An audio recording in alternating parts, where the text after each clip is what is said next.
Okay, here's a short update on why I haven't done as many videos in the past week, or actually the past month or so. Anyways, well,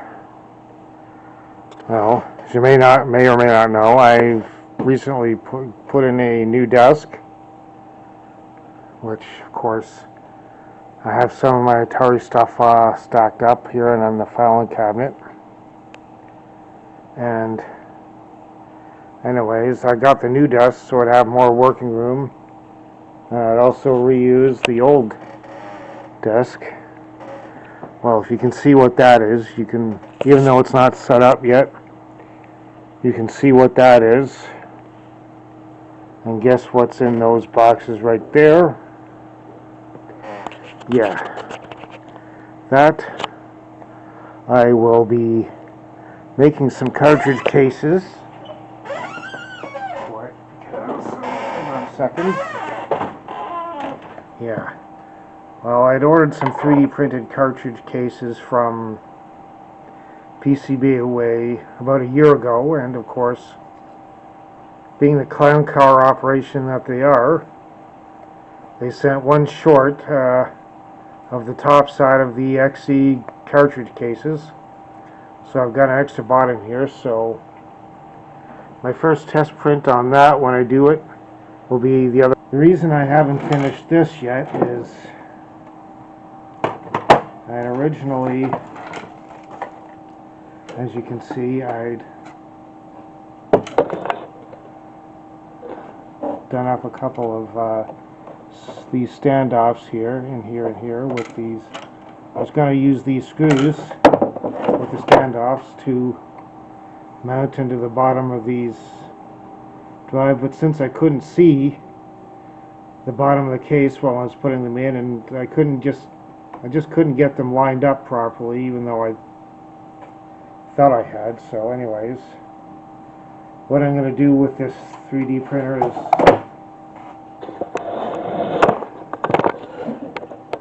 print job number 2 on the 3D printer.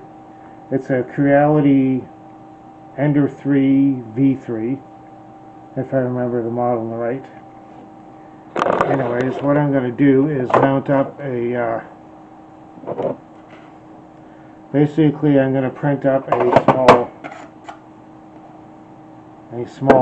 basically a small sled to fit in here, and I can screw the drives like it would be in a PC.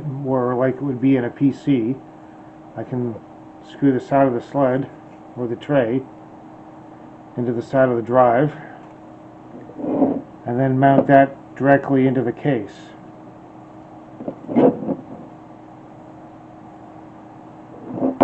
So anyways, that'll be print job number 2 on the 3D printer. And the other reason I've had a bit of a delay is in the computer. You can see, well, yeah. Actually, I have 2 computers hooked into this monitor at the moment. The one that's running this, and it's of course rendering a file, and it actually, you may or may not see it, but there's basically I got a temperature monitoring program running there, and of course I've got the BIOS set to a maximum temperature, or shut down at the maximum temperature of 90 degrees Celsius. Right now it's hovering around 59 or 60, typically, Celsius, which is pretty hot. And yes, I do use Celsius, not the old Fogenheimer scale. Anyways, that's this computer here, which I have the cover off, because I just basically used some compressed air, got the dust out of the fans, and I even got this large, very oversized heatsink and fan when I first built this computer back in 2014. And that is Basically, it's got 16 gigs of RAM, DDR3, for them, which is all the slots filled on this motherboard. And it's an 8-core AMD FX 8350 at 4 gigahertz. And of course, it's got that is a Blu-ray recorder. That can also record the extra 100 or 166 UHD discs as well. 2 points, or actually, well, it's a 3 gig, sold as a 3 gig drive, but it actually formats out to 2.7, just because of the way the manufacturers count like megs and gigs as 1,000, not 1,024. So, anyways, but the big problem is I've had the overheating, and you can't see it, but I got well, barely see it. I got a fan in the front, another fan in the rear here. It's got the blue LEDs, and of course the heatsink has an oversized 80mm fan. Usually I think the heatsink that came with it had like, I think it was maybe 30mm fan, but yeah. And of course the power supply has its usual 2 fans as well, and the one on the side of the case. And this one, I'm running the side of the case open, so it'll hopefully not crash, overheat and crash on me again right in this video. But I got another fan on order to replace that, because there really isn't, there's almost no airflow at all through that fan. And that was like a cheapo, I think a $4 or $5 fan I got at Gannon Computers, I think it was, maybe a year or so ago. And it's been okay, but it's not terribly great, so I want to get one with a lot more airflow that I've got on order now. So it'll exhaust some more of the heat out of the case.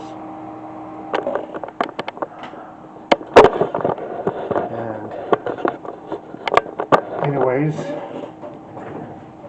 yeah, so when that's done, I'll be able to do a better schedule. Of course, the other thing I'll have to do is learn KiCad so I can design the little mounting sled / tray for this, for the fitting the zip drive in it. And also, here's a sneak preview of another thing that some of you, well, most of you probably know what this is. It's an Indus GT drive for the, of course, for the Atari 8-bits. I know they made these for Commodore, but this is definitely the Atari with the SIO connectors. And I've got, and yeah, this is the one with the Z80 processor, and with the 64K RAM expansion, you can actually run CPM on this. Not just boot it up from the disk, but actually run it on the computer, because, let's see, where is that?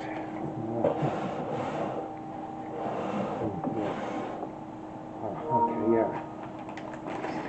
Got a few things from Jurgen, TFHH. Yeah, there's a couple of 1050 upgrades, which I will be working on a couple of those, which I may record 1 or 2 of them. I got a bunch of them to fix up, and be putting a couple of these, and these are 2 different upgrades. And of course they do higher speed SIO, and they also do double density, which is the main reason I get them. And of course this does the double density as well, in addition to the other usual disk drive stuff, and of course being able to run CPM.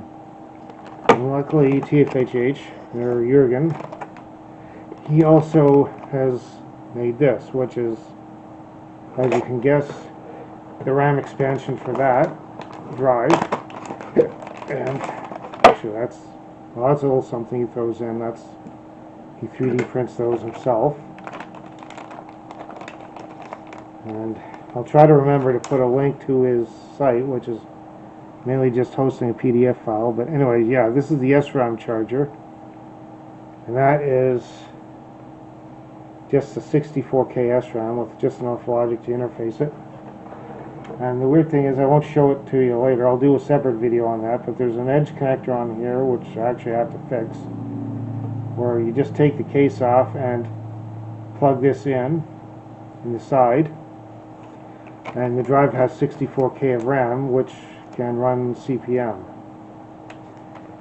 I don't know if the RAM can be used for doing like some of those copy programs that may be able to buffer entire tracks or several tracks at once, but I don't know if it'll do that, but I'll give it a try and let you know.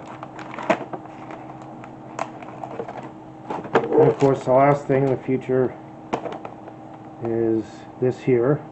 I won't open it up, but it's a 512K expansion SRAM again, and I'll be putting that in my